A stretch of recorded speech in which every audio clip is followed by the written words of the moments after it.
Hello students, आज हम unit and measurement chapter में कन्वर्जन ऑफ सिस्टम यूनिट समझने वाले हैं। तो आज का हमारा टॉपिक है conversion of one system of unit into another system.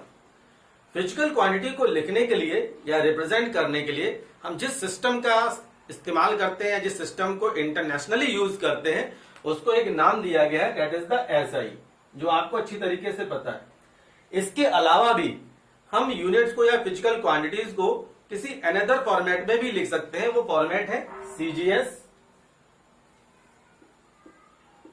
MKS, FPS. तो फिजिक्स में बहुत सी ऐसी क्वांटिटीज होती हैं जो एक सिस्टम यूनिट में अवेलेबल होती हैं और हमें उनको दूसरे सिस्टम ऑफ यूनिट में कन्वर्ट करने की उनकी जरूरत पड़ती है। तो जब भी हम कोई भी एक क्वांटिटी एक सिस्टम ऑफ यूनिट से अनदर सिस्टम यूनिट में कन्वर्ट करते हैं तो एक बात आपको ध्यान रखनी चाहिए कि उसका मैग्नीट्यूड कभी चेंज नहीं होता है। यूनिट भले ही बदल रही है, यूनिट चेंज हो रहा है, लेकिन मैग्नीट्यूड सेम है। तो एग्जांपल के लिए मान लीजिए मैं आपसे कहूं कि ये जो मार्कर है इसकी लेंथ कितनी है, तो इसको दो तरीके से इसको हम रिप्लाई कर सकते हैं। पहले तो मैं कह सकता हूं कि इसकी जो लेंथ है वो 15 सेंटीमीटर है, या मैं ये कह सकता हूं कि इसकी जो लेंथ है वो 6 इंच है। तो दोनों ही परिस्थिति में इस मार्कर की जो लेंथ है वो सेम है, लेकिन बोलने का तरीका या रिप्रेजेंट करने का तरीका या मैंने जो यूनिट यूज करके हैं वो अलग अलग यूनिट यूज कर रखी है। तो यूनिट बदलने से या यूनिट के चेंज होने से या अनदर सिस्टम को यूज करने से किसी भी फिजिकल क्वांटिटी का मैग्नीट्यूड इफेक्टेड नहीं होता है, यूनिट चेंज हो जाती है। तो यूनिट सेम करने के लिए हम यहाँ पे प्रोसेस समझेंगे, conversion of one system unit into another system. तो आपको पता होना चाहिए फिजिकल क्वांटिटी वो क्वांटिटी होती है जिसको हम मेजर करते हैं नंबर्स में, जिसको नापा जा सके मेजर किया जा सके, जिसको नापा जा सके या मेजर किया जा सके। तो Q is equal to N U. N यहां पर क्वांटिटी या नंबर के बारे में बताता है और यू उसकी यूनिट के बारे में बताता है। तो जैसे मैंने आपसे कहा कि आपको शॉप पे जाना है, चावल लेना है, तो जैसे ही शॉपकीपर के पास पहुंचेंगे वो आपसे पूछेगा कि चावल कितना, तो आपको अमाउंट बताना पड़ेगा, अदरवाइज वो 4 दाने आपको दे देगा और जिससे हमारा काम नहीं हो पाएगा। तो कहने का मतलब क्या है कि किसी भी फिजिकल क्वांटिटी को रिप्रेजेंट करने के लिए unit as well as number की रिक्वायरमेंट होती है। तो चूंकि यहाँ पे कन्वर्जन हो रहा है तो कन्वर्जन करने के लिए यहाँ पे दो सिस्टम ऑफ यूनिट की रिक्वायरमेंट है। तो यहां पर हम मान लेते हैं Q equal to N1 U1 equal to N2 U2। तो N1 और U1 क्या है, ये पहले सिस्टम की नंबर्स और यूनिट है, और N2 U2 दूसरे सिस्टम का नंबर ऑफ यूनिट है जिसमें कन्वर्ट करना है। और ये दोनों बराबर, इसलिए Q इसको रिप्रेजेंट कर रहा है कि सिस्टम ऑफ यूनिट कोई भी हो, चाहे इसमें भी हो या ये वाली, लेकिन उसकी जो फिजिकल क्वांटिटी का जो मैग्नीट्यूड है वो सेम रहेगा। ये रिलेशन ये शो कर रहा है, Q equal to N1 U1 equal to N2 U2। Clear? तो कोई भी सिस्टम रहेगा, यहाँ पे मान लीजिए सीजीएस है, ये आपका एसआई है, तो फिजिकल क्वांटिटी वही रहेगी, उसका मैग्नीट्यूड नहीं बदलेगा, फिजिकल क्वांटिटी में कोई चेंज आने वाला नहीं है। तो अब हम बात करते हैं इसके कन्वर्जन करने के लिए एक रिलेशन समझते हैं। तो मान लीजिए किसी भी फिजिकल क्वांटिटी की जो डायमेंशन होती है, तो डायमेंशन क्या होते हैं, जो फंडामेंटल यूनिट्स होते हैं उनके ऊपर जो हम पावर रेज करते हैं। तो फंडामेंटल यूनिट्स अगर हम एमकेएस की बात या हम मैकेनिक्स की बात करें तो एमकेएस सिस्टम यूज करते हैं। तो उनको रिप्रेजेंट करने के लिए मान लीजिए हमने कहा कि पहली जो सिस्टम ऑफ यूनिट है उसके लिए जो फंडामेंटल यूनिट्स हैं वो M1, L1 और T1 है। फर्स्ट सिस्टम ऑफ यूनिट के लिए फर्स्ट सिस्टम ऑफ यूनिट के लिए हमने जो माना साइज फंडामेंटल क्वांटिटी का वो M1, L1 एंड T1 माना। सेकेंड, ये सेकेंड के लिए है, सेकेंड के लिए हमने माना M2, L2 एंड T2। तो M1, L1 एंड T1 ये साइज होंगे, किसके साइज होंगे, फंडामेंटल यूनिट्स के। Clear? Similarly M2, L2, T2 ये भी साइज होंगे फंडामेंटल यूनिट के, लेकिन ये किसको रिप्रेजेंट कर रहे होंगे, सेकेंड यूनिट को, सेकेंड सिस्टम ऑफ यूनिट को। This is the first system of unit, ये फर्स्ट सिस्टम ऑफ यूनिट है। तो मान लेते हैं कि इनका जो डायमेंशन फॉर्मूला है Q वो कुछ इस तरीके से है, M की पावर A, L की पावर B एंड T की पावर C। इस तरीके से लिखा गया है। तो अगर इस फॉर्मूले को इस फॉर्मूले में एडजस्ट करें, यहां पर इसको मैनेज करें, तो इसके अकॉर्डिंग जो यूनिट होगी वो क्या होगी, m की पावर m1 की पावर a, L1 की पावर b, T1 की पावर c। सिमिलरली जो सेकेंड यूनिट होगी वो होगी m2 की पावर a, L2 की पावर b एंड T2 की पावर c। क्या समझा रहा है ये, फिर से देखें। जो रिलेशन था N1 U1 N2 U2, ये दोनों ही सिस्टम यूनिट है, उनका मैग्नीट्यूड चेंज नहीं होगा, तो ये क्यों रहेगा। तो यहां पे हमने मान लिया कि पहले सिस्टम के लिए जो फंडामेंटल क्वांटिटी का जो साइज है वो M1 L1 एंड T1 है, एंड सेकेंड क्वांटिटीज के लिए या सेकेंड सिस्टम ऑफ यूनिट के लिए जो फंडामेंटल यूनिट का जो साइज है वो M2 L2 एंड T2 है, ठीक है। और जो फिजिकल क्वांटिटी का जो डायमेंशन है, जो डायमेंशनल फॉर्मूला है, वो हमने मान लिया m की पावर a, l की पावर b, t की पावर c। तो अगर हम उसको यूनिट में रिप्रेजेंट करें तो फर्स्ट सिस्टम के लिए जो यूनिट होगी u1 m की पावर a, l की पावर b, t की पावर c, इसको हमने फर्स्ट यूनिट सिस्टम को इस फॉर्मूले के अकॉर्डिंग रिप्रेजेंट कर लिया। सेकेंड सिस्टम के लिए ut बराबर m2a, l2b, t2c कर दिया, t2 की पावर c है ये। अब हम इसको यहां पर पुट करते हैं N1 U1 and N2 U2 में। तो यहां पे किसको कैसे लिखेंगे, Q is equal to N1 U1 ये है,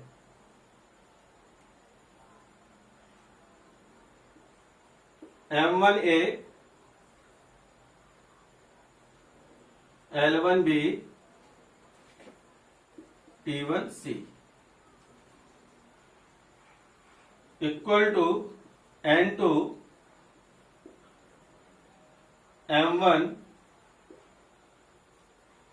M2A L2B एंड T2C।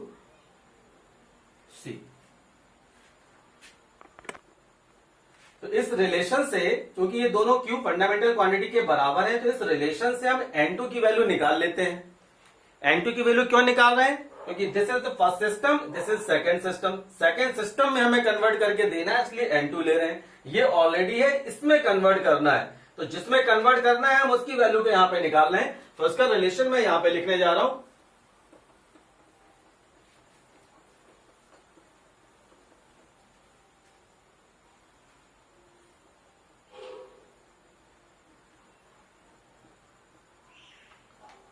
तो अब हम लिख लेते हैं N2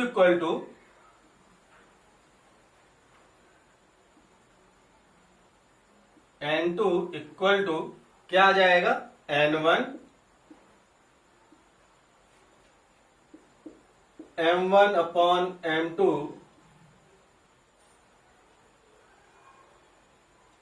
की पावर a, ऐसा भी लिखा जा सकता है L1 अपॉन L2 की power b and T1 upon T2 की पावर c। इस तरीके से हम इसको रिप्रेजेंट कर सकते हैं।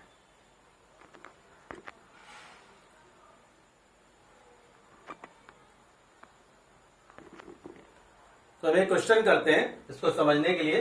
कन्वर्ट जूल इनटू अर्ग, जूल को अर्ग में कन्वर्ट करना सीखते हैं। कन्वर्ट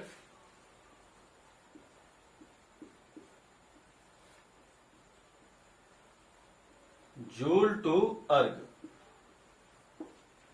तो इस क्वेश्चन को करने के लिए हमारे सामने बस एक समस्या ये है कि हमें ये पता होना चाहिए कि जूल किस फिजिकल क्वांटिटी का यूनिट है और अर्ग किस फिजिकल क्वांटिटी का यूनिट है। कभी क्वेश्चन में दे रखा होता है, कभी नहीं देते हैं, हमें यूनिट का आइडिया होना चाहिए। और लगभग फिजिक्स को पढ़ते पढ़ते हमें सभी यूनिट्स का आइडिया हो जाता है, ऐसा कोई प्रॉब्लम नहीं है। ये जूल जो यूनिट है ये एनर्जी का है और अर्ग भी एनर्जी का है। तो अब सेकंड जो समस्या है कि हमको ये पता चल गया कि जूल यूनिट अर्ग का है, सॉरी जूल यूनिट है एनर्जी का और अर्ग भी जो यूनिट है वो एनर्जी का है। तो अब इसके डायमेंशन फॉर्मूले की हमें जरूरत है। तो जो एनर्जी का जो डायमेंशन फॉर्मूला होता है वो इक्विवेलेंट टू द फोर्स होता है, सॉरी वर्क होता है, इक्विवेलेंट टू द वर्क होता है। तो अब आप यहां पर वर्क का अगर डायमेंशन फॉर्मूला आपको याद नहीं है तो आप निकाल सकते हैं। वर्क होता है force into displacement, force into displacement. और अगर मान लीजिए ये भी याद नहीं आ रहा है, वैसे तो फोर्स तो पूरी मैकेनिक्स का मेन हीरो है, इसका डायमेंशन फॉर्मूला तो आपको रटा होना चाहिए। और फिर भी अगर याद नहीं आ रहा है तो F equal to m a होता है, आपको पता है एम ए एक्सेलरेशन होता है, तो एम ये हो जाएगा, एक्सेलरेशन का होता है एल टी माइनस टू। अब ये मत कर देना एक्सेलरेशन का नहीं पता, तो एक्सेलरेशन का फॉर्मूला आपको आना चाहिए, तो एक लंबा रिलेशन चल जाएगा। हम डायरेक्टली वहां पे चलते हैं वर्ग को निकालने के लिए। अब डिस्टेंस की बात करते हैं तो ये भी एल होता है, तो हमारे पास में ये हो जाएगा M L square T minus two. ये एनर्जी यानी कि वर्क है वो एनर्जी के रूप में होती है। तो जो एनर्जी का हमें डायमेंशन फॉर्मूला मिल गया M L square T minus two, तो मैं यहां पर लिख लेता हूं M L square T minus two. ये मेरा पहला काम था कि फिजिकल क्वांटिटी आइडेंटिफाई करना और उसके बाद में डायमेंशन फॉर्मूला को भी आइडेंटिफाई कर लेना, और अगर नहीं आता है तो उस तरीके से आप निकाल सकते हैं। अब जो नेक्स्ट टास्क है वो हम काम क्या करेंगे कि जो हमने क्वांटिटी मान रखी थी एम की पावर ए, एल की पावर बी और टी की पावर सी, इन दोनों को आपस में कंपेयर करेंगे और ए और बी और सी की जो पावर है वो निकालेंगे यहां पर। तो आपको पता है कि अगर बेस ये सेम होते हैं तो उनकी जो पावर है वो उसके इक्विवेलेंट होती है। तो इसका मतलब क्या है कि m की पावर यहां पर ये 1 है, लिखा नहीं है लेकिन मैं लिख देता हूं, लिखने की जरूरत भी नहीं है, अंडरस्टूड है, ये 1 होना चाहिए। तो यहां पर a के लिए तो वैल्यू आ जाएगी 1, b के लिए वैल्यू आ जाएगी 2 और c के लिए जो वैल्यू आ जाएगी वो आ जाएगी -2। ये आपकी वैल्यूज आ गई a b c की। अब कन्वर्जन स्टार्ट करते हैं। तो यहां पर हमने लिखा ये जूल, जूल के लिए काम करेंगे, यहां पर हम काम करेंगे अर्ग के लिए जो कि सीजीएस में है, और जूल किस में होता है, एसआई यूनिट में होता है। ठीक है, ये हमको पता होना चाहिए ये बात भी। अब बात करते हैं तो सबसे पहले इस फॉर्मूले पे ध्यान दीजिए आप, एम है यहां पर, फिर एल है और टी, यानी कि 3 चीजें। तो एम का मतलब क्या है, ये जो मास है एसआई सिस्टम में किस में दे रखा होता है, किलोग्राम में, एसआई सिस्टम में किलोग्राम में दे रखा होता है। तो यहां पे 1 kg, और चूंकि कन्वर्ट करना है सेंटीग्राम में तो हम यहीं पर इसको कन्वर्ट कर लेते, यूनिट बराबर कर लेते सेंटीग्राम। अब इसकी बात करते हैं, ये एल यहां पे किस में दे रखा होता है, मीटर में दे रखा होता है, एसआई सिस्टम है। तो 1 मीटर, और इसको सेंटीमीटर में कन्वर्ट करना होगा क्योंकि सीजीएस में यहां पर ग्राम होता है, सीजीएस में यहां पे सेंटीमीटर होता है। तो 1 मीटर में कितने सेंटीमीटर होते हैं ये भी हम बचपन से पढ़ते आ रहे हैं। तो ये हो गए लगभग 100, लगभग क्या फिक्स 100 सेंटीमीटर, लगभग गलत बोला मैंने, 100 सेंटीमीटर। इसके बाद अब आता है टाइम। कोई भी सिस्टम ऑफ यूनिट हो, इसमें एक चीज कॉमन जरूर है, चाहे वो सीजीएस है, चाहे वो एमकेएस है या एफपीएस है या एसआई है, आप देखें सभी में जो टाइम के लिए जो यूनिट दे रखी है वो सेम है, सेकंड, तो यहां चिंता करने की जरूरत नहीं है। तो यहां पे 1 सेकेंड इक्वल टू यहां 1 ही सेकेंड रहेगा। अब इसके यहां पे भी वर्क कर लेते हैं, 1 ग्राम 100 centimetre, 1 centimetre sorry 1 centimetre and 1 second, ये इसका कन्वर्जन हो गया। अब नेक्स्ट जो टास्क है उस टास्क में हमें क्या करना है, ये जो फॉर्मूला दे रखा है इस फॉर्मूले में ये वैल्यू आपको अप्लाई कर देनी है। तो मैं इसके लिए जगह ढूंढता हूं, इसको यहां थोड़ा सा साइड में लिखते हैं और यहां पर लिखता हूं फॉर्मूले को। तो अर्ग के लिए जो वैल्यू मैंने निकाल ली थी यहां पर 1 सेंटीमीटर था, यहां पे नहीं 1 ग्राम था, 1 ग्राम 1 सेंटीमीटर और 1 सेकेंड। तो अब इसके अकॉर्डिंग यहां पर आ जाए N2, यानी कि N2 की वैल्यू हमको चाहिए। M1 कितना है भाई, 1000 ग्राम, लिख लिया मैंने, M1 है 1000 ग्राम। M2 कितना है भाई, 1 ग्राम, 1 ग्राम लिख दिया। और इसके ऊपर M के ऊपर जो पावर है वो कितनी आएगी, कहां निकाला था मैंने, ABC, दिस इज A, ये इसके ऊपर पुट हो जाएगा क्योंकि ए यहां पर 1 है। नेक्स्ट 1 मीटर में कितने centimetre, 100 centimetre according to the SI, CM लिख दिया। और यहां पर भी ये 1 सीएम। कितनी पावर है इसके ऊपर, 2, ये लीजिए 2। और इसके बाद में यहां पर आ जाएंगे हम सेकेंड में, 1 सेकेंड और 1 सेकेंड, ये 15 मत समझिएगा, 1 सेकेंड है ये। और -2 इस पर ऊपर पावर है। अब इसको सॉल्व कर लें। N2 इज इक्वल टू, ग्राम से ग्राम कैंसिल हो जाएगा, यहां पे आ जाएगा 1000, सेंटीमीटर से सेंटीमीटर क्लोज हो जाएगा। और 100 का स्क्वायर आने वाला है, ये पूरा खत्म हो जाएगा, यहां आ जाएगा केवल 1 की पावर -2 करेंगे 1 ही रहेगा। तो अब देखिए इसको सॉल्व कर लें। N2 इक्वल टू, इसको डायरेक्टली सॉल्व कर लेते हैं, 100 इंटू 100 का स्क्वायर यानी कि 4 0 ये आ गए। अब गिन लीजिए 1 2 3 4 5 6 7। तो N2 बराबर 10 टू पावर 7 अर्ग, ये तैयार होगा आपका आंसर। तो 1 जूल जो यूनिट होगी, यहां से हम चले थे 10 टू पावर 7 अर्ग निकाल के मैंने आपको दिखाया। एक क्वेश्चन और कर लेते हैं, 1 न्यूटन को डाइन में कन्वर्ट कर लेते हैं, बहुत इंपॉर्टेंट है, ये भी पूछा गया है। स्टूडेंट क्वेश्चन है 1 न्यूटन इंटू डाइन। तो वही पहला काम, सबसे पहला तो यूनिट पहचाने, किसकी यूनिट है, और सबको पता है, बचपन से पढ़ते आ रहे हैं, फोर्स का यूनिट है। किस सिस्टम में अवेलेबल है, एसआई में। डाइन भी किसका यूनिट है, फोर्स का यूनिट है। किस सिस्टम में अवेलेबल होता है, सीजीएस में।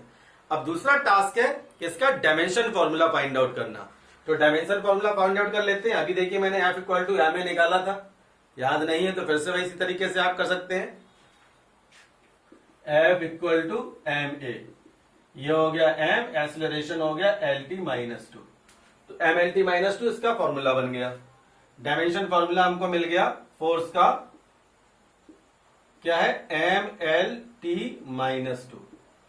अब हम फिर से वही कंपेयर कराएंगे, m की पावर a, l की पावर b, t की पावर c का कंपैरिजन होगा MLT-2 से। तो यहां मुझे a इक्वल टू 1 मिलेगा, b इक्वल टू भी 1 मिलेगा, और c इक्वल टू आपको मिलने वाला है, c इक्वल टू मिलने वाला है -2। और फॉर्मूला हमारे पास में क्या था, Q is equal to, sorry, N2 equal to N1, M1 upon M2 की power a, L1 upon L2 की power b, and T1 upon T2 की पावर c। ये फॉर्मूला है, वैल्यू पुट करेंगे। लेकिन इससे पहले हम जो क्वांटिटीज है वो हम निकाल लेते हैं। तो 1 न्यूटन के लिए थोड़ा स्पेस बना लेते हैं, 1 न्यूटन के लिए और 1 डाइन के लिए। तो सबसे पहले बात करते हैं मास की। मास किस में लिखा जाएगा, यहां पर ये सीजीएस में है, ये एसआई में है। तो यहां पे 1 किलोग्राम, इसको ग्राम में कन्वर्ट कर लेंगे, 1000 ग्राम होता है। ये 1 ग्राम ही रहेगा, सीजीएस में मास ग्राम में रिप्रेजेंट करते हैं। क्योंकि कन्वर्जन हमारा सीजीएस में हो रहा है, इसलिए किलोग्राम को ग्राम में कन्वर्ट कर रहे हैं, ये बात पता होनी चाहिए। दूसरी बात, अब लेंथ आ गई। लेंथ यहाँ पे मीटर में निकलती है, यहाँ सेंटीमीटर में है। तो 1 मीटर, यहाँ पे 100 सेंटीमीटर आ जाएगा, ये 1 सेंटीमीटर ऑलरेडी होता है। और टाइम के लिए कोई चक्कर ही नहीं है, 1 सेकेंड इक्वल टू 1 सेकेंड ही होता है, और यहां भी 1 सेकेंड आ जाएगा। आप चाहें तो ऐसे लिख लें s, इसको 15 मत समझ लेना, ये s है। अब बात आती है फॉर्मूले में वैल्यू पुट करने की। तो मैं यहां पर वैल्यू पुट करता हूं और निकाल देखते हैं कि क्या 1 न्यूटन की पे डाइन की वैल्यू क्या आ रही है। तो N2 equal to N1। N1 क्या है यहां पर, N1 है यहां पर ये 1 न्यूटन, N2 निकालना है हमको। तो यहां पे मैं 1 कर लूंगा इसको, और इसके बाद M1 की वैल्यू कितनी है, 1000 ग्राम। उसके बाद में ये कितना आ रहा है 1 ग्राम। पावर कितनी है इसके ऊपर, M1 और M2 के ऊपर पावर कितनी है 1, जो कि A है, ये 1 हो गया। दूसरा L1 कितना है 100 सेंटीमीटर है और ये भी 1 सेंटीमीटर है। पावर इसकी भी 1 है, यहां पर B की पावर 1। अब बात आती है टाइम की। टाइम कितना है 1 सेकेंड है, 1/1 लिख देता हूं मैं। और पावर यहां पे दे रखी है -2, जिसका कोई बेनिफिट नहीं मिलने वाला है। ग्राम से ग्राम कैंसिल किया, सेंटीग्राम से सेंटीग्राम कैंसिल कर दिया। N2 की यूनिट आ गई 1 इंटू, ये हो गया 1000 इंटू 100 और ये N2 मिलेगा आपको 10⁵ डाइन। ये कन्वर्ट होकर तैयार हो गया। तो स्टूडेंट्स यहां पे हमने यूनिट एंड मेजरमेंट में कन्वर्जन समझा, कैसे वन सिस्टम ऑफ यूनिट को अनदर सिस्टम ऑफ यूनिट में कन्वर्ट करते हैं। Thank you very much.